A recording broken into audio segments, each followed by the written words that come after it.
Hi students, welcome to everybody. இன்னைக்கு நம்ம பார்க்க போற topic 12th computer scienceல chapter 7. Already chapter 6 முடிச்சிட்டோம். இப்போ chapter 7 Python functions. Functionsனா already நமக்கே தெரியும். Functions அப்படினா செயற்கூறு, தமிழ்ல சொன்ன செயற்கூறு. செயற்கூறு அப்படிங்கிறது என்ன அப்படினா ஒரு ப்ரோக்ராம்ல ஒரு சின்னதா ஒரு ஒர்க்க தனிப்பட்ட முறையில செய்யணும் அப்படின்னா அந்த ஒர்க்க மட்டும் தனியா ஒரு இடத்துல எழுதி வச்சு கோடிங்கா எழுதி வச்சு அதுக்கு ஒரு நேம் கொடுத்து அதை ஃபங்க்ஷன் சொல்லுவோம், சப் ப்ரோக்ராம்னு சொல்லுவோம். சரியா? அந்த ஃபங்க்ஷன் தனியா எழுதி வச்சுட்டு அந்த ஃபங்க்ஷனை தேவைப்பட்டப்ப கால் பண்ணிக்குவோம். தேவைப்பட்டப்ப என்ன பண்ணுவோம்? கால் பண்ணிக்குவோம். எத்தனை முறை வேணாலும் கால் பண்ணிக்கலாம்.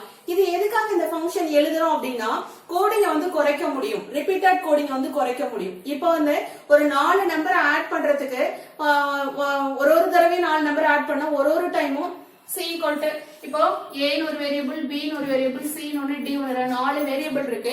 இந்த 4 வேரியபிளையும் ஆட் பண்ணணும் அப்படின்னா E equal to A plus B plus C plus D அப்படி 4 வேரியபிளையும் ஆட் பண்ணுவோம். E என்ற வேரியபிள ஸ்டோர் பண்றோம். ஓகேவா? இப்ப 4 ஆட் பண்ணும்போது ஒரு ப்ரோக்ராம்ல ஒரு 10 டைம்ஸ் அது மாதிரி செய்யணும் அப்படின்னா அந்த 10 முறையும் இந்த மாதிரி A plus B plus C plus D அந்த மாதிரி 10 முறையும் அந்த கோடிங்க எழுதி ஆகணும்.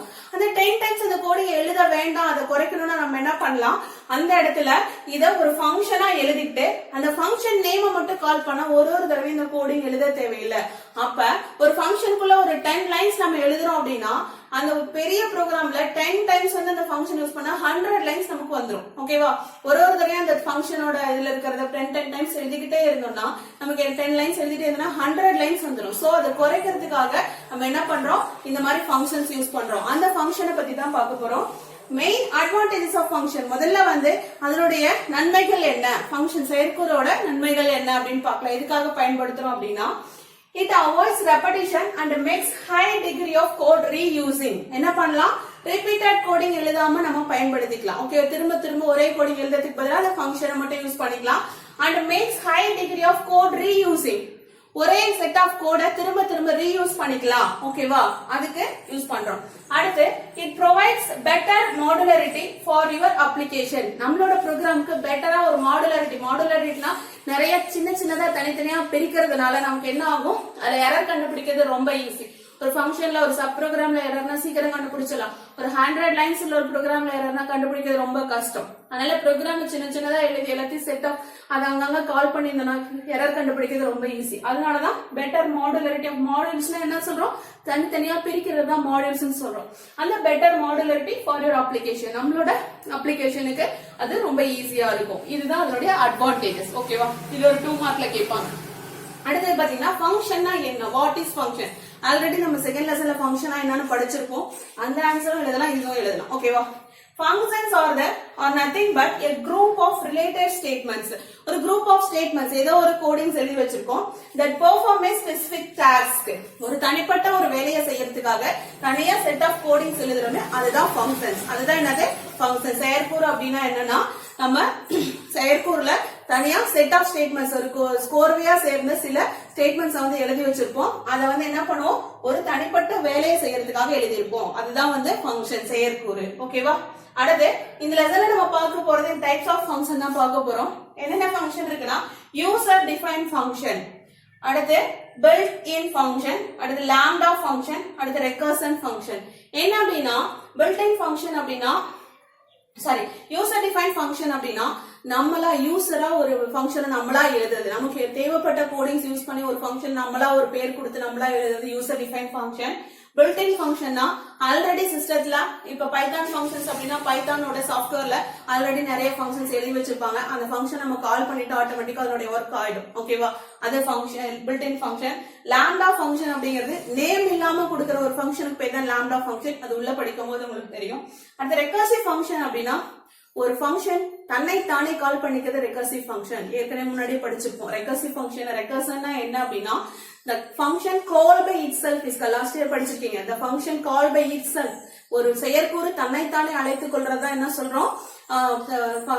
ரெக்கர்சிவ் ஃபங்க்ஷன் சொல்றோம். ஓகேவா? தற்சுழற்சி அப்படின்னு சொல்லுவோம். தற்சுழற்சினா தன்னைத்தானே வந்து அழைத்துக் கொள்கிறது. ஒரு செயற்கூறு தன்னைத்தானே அழைத்துக் கொள்றது தற்சுழற்சி செயற்கூறு அப்படின்னு சொல்றோம். ஓகேவா? Recursive function. Function call by itself is called recursive function. இத பத்தி 4 பத்தி தான் பார்க்க போறோம்.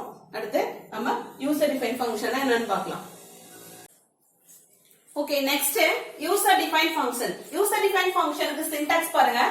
def அப்படிங்கிறது def அப்படிங்கிறது அதனுடைய கீவேர்ட். ஒரு யூசர் டிஃபைன் ஃபங்க்ஷன் நம்ம ஒரு ஃபங்க்ஷன் எழுதுறோம் அப்படின்னா அதுக்கு முன்னாடி def அப்படிங்கிறது டெஃபினிஷன் அப்படிங்கிற def அப்படிங்கிற கீவேர்ட் கண்டிப்பா இருக்கணும்.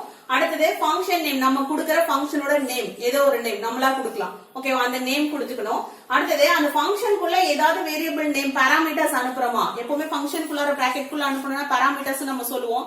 அந்த பாராமீட்டர்ஸ் ஏதாவது அனுப்புற மாதிரி இருந்துச்சுன்னா அந்த பாராமீட்டர்ஸ் அந்த பிராக்கெட் குள்ள கொடுத்துக்கணும். ஓகேவா, எதுவும் அனுப்பல அப்படின்னா எம்டி பிராக்கெட். ஓகேவா, அப்ப அந்த பாராமீட்டர் எத்தனை வேணாலும் இருக்கலாம். ஓகேவா, அதை கொடுத்துக்கணும். அடுத்தது பிளாக் ஆஃப் ஸ்டேட்மெண்ட்ஸ். இது முடிஞ்சிச்சு. இப்ப def அப்படிங்கிறது ஃபங்க்ஷன் நேம், பாராமீட்டர்ஸ் கொடுக்கறோம் அப்படின்னா அது எண்ட் வித் கோலன். எப்பவுமே நம்ம மத்ததுல எல்லாம் பாத்தீங்கன்னா C++ பாத்தீங்கன்னா ஃபங்க்ஷன் எழுதும் போது எண்ட் வித் செமிகோலன் கொடுக்க மாட்டோம். மத்த எல்லாத்துக்கும் கொடுப்போம். அந்த ஃபார் லூப், இஃப் கண்டிஷன், அதே மாதிரி ஃபங்க்ஷன் யூஸ் பண்ணோம் அப்படின்னா நம்ம எண்ட் வித் செமிகோலன் கொடுக்க மாட்டோம். ஆனா பைத்தான்ல டிஃபரெண்டா என்ன பண்ணுவோம், மத்த எல்லா ஸ்டேட்மெண்ட்ஸும் செமிகோலன் எண்ட் ஆகாது. But if condition, for loop, while loop, அதே மாதிரி இந்த ஃபங்க்ஷனும் எண்ட் வித் செமிகோலன். அந்த செமிகோலன் கொடுத்தனா இது கண்டினியூ ஆகுது அப்படின்னு அர்த்தம். ஓகேவா, அதே போல எப்படி இஃப் கண்டிஷனோட ஸ்டேட்மெண்ட்ஸ் அதுல இருந்து இண்டென்டேஷன் உள் தள்ளல் இருக்கு இல்லையா, அது உள்ள தள்ளி இருக்கும் இல்லையா, அந்த இண்டென்டேஷன் இருக்கணுமோ அதே மாதிரி ஃபங்க்ஷன் எழுதும் போதும் ஃபங்க்ஷன் டெஃபினிஷன் நீங்க கொடுத்துட்டா அதுல இருந்து உள்ள தள்ளி தான் அதோட ஸ்டேட்மெண்ட்ஸ் இருக்கணும். ஃபங்க்ஷனோட ஸ்டேட்மெண்ட்ஸ் எல்லாமே எங்க இருக்கணும், அதுல இருந்து உள்ள தள்ளி இருக்கணும். ஓகேவா, அதை கண்டிப்பா பாத்துக்கணும். இண்டென்டேஷன் ரொம்ப முக்கியம். சோ அந்த கோலனுக்கு அப்புறம் இண்டென்டேஷன் வரணும். பிளாக் ஆஃப் ஸ்டேட்மெண்ட், அந்த ஃபங்க்ஷனுக்குள்ள என்னென்ன ஸ்டேட்மெண்ட்ஸ் எழுதுறோமோ அது எல்லாமே வந்துரும். அடுத்து பாத்தீங்கன்னா ரிட்டர்ன் ஆஃப் எக்ஸ்பிரஷன். இந்த எக்ஸ்பிரஷன் கொடுக்கலாம், கொடுக்காம இருக்கலாம். ஓகேவா, எக்ஸ்பிரஷன் நன்னா கூட இருக்கலாம் அல்லது எக்ஸ்பிரஷன் ஏதாவது கொடுக்கலாம். ரிட்டர்ன் ஸ்டேட்மெண்ட் ஏதாவது ரிட்டர்ன் வேரியபிள் ஏதாவது வேல்யூ அனுப்புற மாதிரி இருந்துச்சுன்னா கொடுக்கலாம், இல்லனா எம்டியாவும் கொடுக்கலாம், நன்னாவும் கொடுக்கலாம். ஓகேவா, இதுதான் இதனுடைய சின்டாக்ஸ். சின்டாக்ஸ் எப்படி எழுதணுங்கிற எக்ஸ்பிளனேஷன் தான் இங்க கொடுத்திருக்கோம். When defining functions, the following things to be needed. ஒரு செயற்கூறு அறிவிக்கும் போது நம்ம என்னெல்லாம் வந்து ஞாபகத்துல வச்சுக்கணும் அப்படின்னா, இங்க பாருங்க, function block begin with the keyword def. அப்ப ஃபங்க்ஷன் பிளாக் எதுல ஸ்டார்ட் பண்ணனும், டெஃப்ன்ற கீவேர்ட்ல தான் ஸ்டார்ட் பண்ணனும். Followed by function name and parenthesis. அதுக்கப்புறம் ஃபங்க்ஷன் நேம் இருக்கணும், அதுக்கப்புறம் பாராந்தசிஸ் இருக்கணும். பாராந்தசிஸ்க்குள்ள பாராமீட்டர்ஸ் நம்ம கொடுத்தாலும் கொடுக்கலாம், கொடுக்காம விட்டாலும் விடலாம். ஆனா வந்து பாராந்தசிஸ் கண்டிப்பா இருக்கணும். அந்த பாராந்தசிஸ் எதால எண்ட் பண்ணிருக்கணும், கோலனால எண்ட் பண்ணிருக்கணும் கண்டிப்பா. ஓகேவா, அடுத்து any input parameters or arguments should be placed within parenthesis. parenthesis குள்ள நம்ம என்ன கொடுத்துக்கலாம், parameters நம்ம வேணா ஆட் பண்ணிக்கலாம், arguments வேணா ஆட் பண்ணிக்கலாம், இல்லாம இருக்கலாம். அடுத்து பாத்தீங்கன்னா the code blocks always come after colon. கண்டிப்பா code blocks-க்கு முன்னாடி என்ன இருக்கணும், கோலன் கண்டிப்பா கொடுத்திருக்கணும். டெஃபினிஷன் அந்த வேர்ட் அந்த லைன் வந்து கோலனால எண்ட் பண்ணிருக்கணும். அடுத்து பிளாக் ஆஃப் ஸ்டேட்மெண்ட்ஸ் இருக்கணும். அடுத்து பாத்தீங்கன்னா the return exits a function. Return statement என்ன பண்ணும், ஃபங்க்ஷன்ல இருந்து எக்ஸிட் ஆகிறதுக்கு யூஸ் ஆகுது, வெளியில வரதுக்கு ரிட்டர்ன் ஸ்டேட்மெண்ட். அந்த ரிட்டர்ன் ஸ்டேட்மெண்ட் குள்ள எக்ஸ்பிரஷன் கொடுக்கலனா நன்னா எடுத்துக்கோ, கொடுக்கறதுனா கொடுக்கலாம். ஏன்னா ஏதாவது ரிட்டர்ன் வேல்யூ நம்ம அனுப்புறோம் அப்படின்னா அதுக்கு வந்து எக்ஸ்பிரஷன் கொடுத்திருப்போம், இல்லனா எதுவும் கொடுக்க மாட்டோம், நன்னு எடுத்துக்கலாம். ஓகேவா, இதுதான் யூசர் டிஃபைன் ஃபங்க்ஷன். இதுல இந்த பிளாக் ஆஃப் ஸ்டேட்மெண்ட்ஸ் இருக்கு இல்லையா, அதுல பிளாக் அப்படிங்கிறது என்ன அப்படின்னா இந்த ஃபங்க்ஷனுக்குள்ள செட் ஆஃப் ஸ்டேட்மெண்ட்ஸ் இருக்குல்ல, இந்த ஃபங்க்ஷனுக்குள்ளார எழுதுற அந்த செட் ஆஃப் ஸ்டேட்மெண்ட்ஸ் தான் பிளாக்னு சொல்லுவோம். ஒரு பிளாக்னா அந்த ஃபங்க்ஷன்ஸ்க்குள்ளார இருக்கிற செட் ஆஃப் ஸ்டேட்மெண்ட்ஸ் தான் ஒரு பிளாக். ஓகேவா, பிளாக் வந்து நெஸ்டட் பிளாக்கும் இருக்கு. நெஸ்டட் பிளாக்னா இந்த பிளாக்குள்ளார இன்னொரு ஃபங்க்ஷன் எழுதுறோம் அப்படின்னா அது நெஸ்டட் பிளாக், பிளாக்குள்ள இன்னொரு பிளாக் அப்படிதான் சொல்லுவோம். ஓகேவா, இப்ப இதுக்கு ஒரு எக்ஸாம்பிள் பார்க்கலாம். எக்ஸாம்பிள் பார்க்கலாம். இதுக்கு ஃபங்க்ஷனுக்கு எக்ஸாம்பிள். ஃபர்ஸ்ட் என்ன சொல்லிருக்கோம், ஃபங்க்ஷன்னா def ன்ற கீவேர்ட் இருக்கணும். ஓகேவா, இப்ப def ன்ற கீவேர்ட் கொடுத்தாச்சு. அடுத்து ஃபங்க்ஷனோட நேம், இந்த இடத்துல ஃபங்க்ஷனோட நேம் ஹலோ அப்படின்னு கொடுத்திருக்காங்க. ஃபங்க்ஷனோட நேமுக்கு அப்புறம் கண்டிப்பா பாராந்தசிஸ் இருக்கணும். கண்டிப்பா என்ன இருக்கணும், பாராந்தசிஸ் இருக்கணும். பாராந்தசிஸ் கொடுத்திருக்காங்க. பாராந்தசிஸ்க்குள்ள ஆர்குமெண்ட்ஸ் இருக்கலாம், இல்லாம இருக்கலாம். ஆர்குமெண்ட்ஸ் பாராமீட்டர்ஸ் என்ன பண்ணலாம், இருக்கலாம், இல்லாம இருக்கலாம். இங்க இல்ல, நன், எம்டியா கொடுத்திருக்காங்க. அடுத்தது என்ன இருக்கணும், கண்டிப்பா கோலன் இருக்கணும். டெஃப்ன்ற ஃபங்க்ஷன் வந்து எதால எண்ட் பண்ணிருக்கணும், கோலன் இருக்கணும். ஓகே, இப்ப கோலனோட முடிஞ்சதுக்கு அப்புறம் டெஃபினிஷன் டெஃப் அப்படின்னு ஃபங்க்ஷன் யூஸ் பண்ணிட்டோம்னாவே நமக்கு அதனுடைய பிளாக்ஸ், அதனுடைய செட் ஆஃப் ஸ்டேட்மெண்ட்ஸ், இதனுடைய பிளாக்ஸ் எல்லாமே எப்படி இருக்கணும், இண்டென்டேஷன்ல இருக்கணும். இண்டென்டேஷனா உள்ளார தள்ளி இருக்கணும். சோ அதனாலதான் இந்த பிரிண்ட் வந்து உள்ள தள்ளி இருக்கும். கண்டிப்பா இது ரொம்ப முக்கியம். ஓகேவா, இப்ப உள்ள தள்ளி என்ன கொடுத்திருக்கோம், பிரிண்ட் ஹலோ பைத்தான் நம்ம பிரிண்ட் பண்ண சொல்லிருக்கோம். ஓகேவா, அடுத்தது ரிட்டர்ன். ரிட்டர்ன் வந்து ஒண்ணும் கிடையாது, நான் எதுவுமே கொடுக்காதனால ஜஸ்ட் ரிட்டர்ன் மட்டும் கொடுக்கறோம். ஓகேவா, இப்போ முடிச்சிட்டோம். இந்த ஃபங்க்ஷனை கால் பண்ணோம் அப்படின்னா ஆட்டோமேட்டிக்கா நம்ம ஹலோ பைத்தான் பிரிண்ட் ஆகும். எந்த ஆர்குமெண்ட்ஸ் பாராமீட்டர்ஸும் நம்ம அனுப்பல. ஓகேவா, எம்டியா தான் அனுப்புறோம். ஓகேவா, இதுதான் இதனுடைய எக்ஸாம்பிள். இப்ப advantages of user define function. User define ஃபங்க்ஷனோட அட்வான்டேஜஸ் என்ன, என்ன வந்து அதனுடைய நன்மைகள், எதுக்காக பயன்படுத்துறோம். ஓகேவா, பயன்பாடுகள். Function help us to divide into modules. என்ன பண்ணலாம் functions எதுக்கு யூஸ் ஆகுது program சின்ன சின்னதா பிரிக்கிறதுக்கு modules ஆ பிரிக்கிறதுக்கு ஓகேவா அடுத்தது this makes the code easier to manage என்ன பண்ணலாம் கோடிங்ஸ் ஈஸியா மேனேஜ் பண்ணலாம் மேனேஜ் பண்றதுனா எரர் எங்க இருக்குன்னு கண்டுபிடிக்கிறது ஏதாவது சின்டாக்ஸ் எரர் இருக்கான்னு கண்டுபிடிக்கிறது ஏதாவது லாஜிக்கா தப்பு பண்ணிருக்கோமா இது எல்லாமே கண்டுபிடிக்கிறதுக்கு ஈஸியா இருக்கும் மாடியூல்ஸா பிரிச்சிட்டோம் அப்படினா ஓகேவா அடுத்து it implements code reuse every time ஒரு தடவை திரும்ப பயன்படுத்திக்கலாம் you need to execute a sequence of statements all you need to do it call the function எப்பப்ப உங்களுக்கு தேவையோ அப்பெல்லாம் அந்த ஃபங்க்ஷனை கால் பண்ணிக்கலாம் அத கோடிங் ரீயூஸ் பண்ணிக்கலாம் திரும்ப அந்த கோடிங் எல்லா லைன்ஸும் நம்ம எழுத தேவையில்லை அந்த ஃபங்க்ஷன் நேமை மட்டும் கால் பண்ணா போதும் இந்த லைன் எழுதிட்டே இருக்கணும்னு அவசியம் இல்லை ஓகேவா அடுத்து function allows to change functionality easily நம்ம என்ன பண்ணலாம் அதுக்குள்ள இருக்கிற functions என்ன எழுதி இருக்கிற கோடிங்ஸ் வந்து எப்போ வேணாலும் சேஞ்ச் பண்ணிக்கலாம் தேவைப்பட்ட மாதிரி சேஞ்ச் பண்ணிக்கலாம் and different parameters can work on different functions வேற ஃபங்க்ஷன்ல வேற parameters நம்மனால யூஸ் பண்ணிக்க முடியும் ஓகேவா வேற யூசர் ஓகேவா ஈஸி அண்ட் டிஃபரண்ட் ப்ரோகிராமர் என்ன பண்ணலாம் வேற ப்ரோக்ராம்ஸ் இப்ப நான் பண்றேன் என்னோட ப்ரோக்ராம் இன்னொருத்தர் வந்து எடுத்து பாக்குறாங்கன்னா அவங்களுக்கு என்ன தேவையோ அந்த மாதிரி அதை வந்து சேஞ்ச் பண்ணிக்க முடியும் ஓகேவா can work on different functions வேற ஃபங்க்ஷன்ஸ் ரைட் பண்ணிக்க முடியும் ஓகேவா இதுதான் ஃபங்க்ஷன் எக்ஸாம்பிள் அதனுடைய அட்வான்டேஜஸ் ஓகேவா அடுத்த டாபிக் பார்க்கலாம் நெக்ஸ்ட் காலிங் a function ஒரு ஃபங்க்ஷன் எழுதிட்டோம் அந்த ஃபங்க்ஷன் எப்படி ப்ரோகிராம்ல கால் பண்றது ஃபங்க்ஷன் தனியா எழுதிருப்போம் ப்ரோகிராம்ல அதை எப்படி யூஸ் பண்றது அப்படினா அந்த ஃபங்க்ஷன் நேம் என்னவோ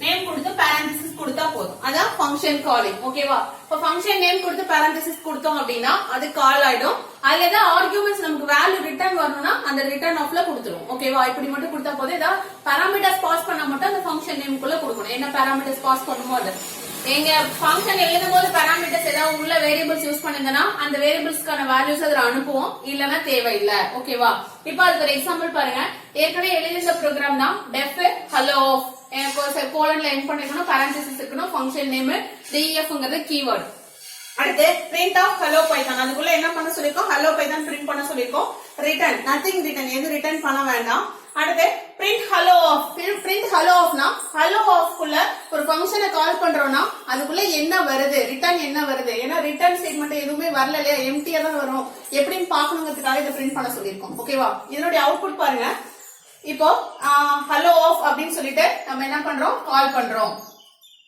hello off கால் பண்ணனும் என்ன பண்ணோம் உள்ள போனோனே hello python அப்படிங்கிறது பிரிண்ட் ஆயிடும் இந்த ஃபங்க்ஷன் கால் பண்ண உடனே நேம கொடுத்து கால் பண்ண உடனே அந்த ஃபங்க்ஷன் நேம் parenthesis கொடுத்தாலே கால் ஆயிடுமா அப்ப கொடுத்த உடனே என்ன பண்ணுது hello python உள்ள போய் பிரிண்ட் ஆயிடுது அடுத்து என்ன பண்ணுது print hello offனா hello off குள்ள என்ன இருக்கு none எதுவுமே இல்ல அப்படிங்கிறதுக்காக தான் இது none ன்னு பிரிண்ட் ஆயிருக்கு ஓகேவா இப்போ இந்த எக்ஸாம்பிள் புரிஞ்சிருக்கும்னு நினைக்கிறேன் இன்னைக்கு இந்த டாபிக்கோட போதும் இன்னைக்கு பார்த்த டாபிக்கான இம்பார்ட்டன்ட் क्वेश्चंस பார்க்கலாம் இம்பார்ட்டன்ட் क्वेश्चंस பாருங்க 2 மார்க் வாட் இஸ் ஃபங்க்ஷன் செயற்குறு என்றால் என்ன அடுத்து write different types of function பல்வேறு வகையான செயற்குறுகளை எழுதுக அடுத்து what are the main advantages of function செயற்குறுவின் நன்மைகள் யாவை ஓகேவா அடுத்து ஃபோர்த் क्वेश्चन பாருங்க what write the syntax for defining a function ஒரு செயற்குறு வரையறுக்க என்ன வந்து அதனுடைய தொடரியல்னு சொல்லுவாங்க ஓகேவா கட்டளை முறைன்னு சொல்லலாம் இல்ல தொடரியல்னு சொல்லலாம் சின்டாக்ஸ்னா ஓகேவா அதை ரைட் பண்ணனும் ஓகே அடுத்து 3 மார்க் பாருங்க what are the multiple things needed when defining a function function define பண்ணும்போது என்னென்னலாம் வந்து நம்ம மைண்ட்ல வச்சுக்கணும்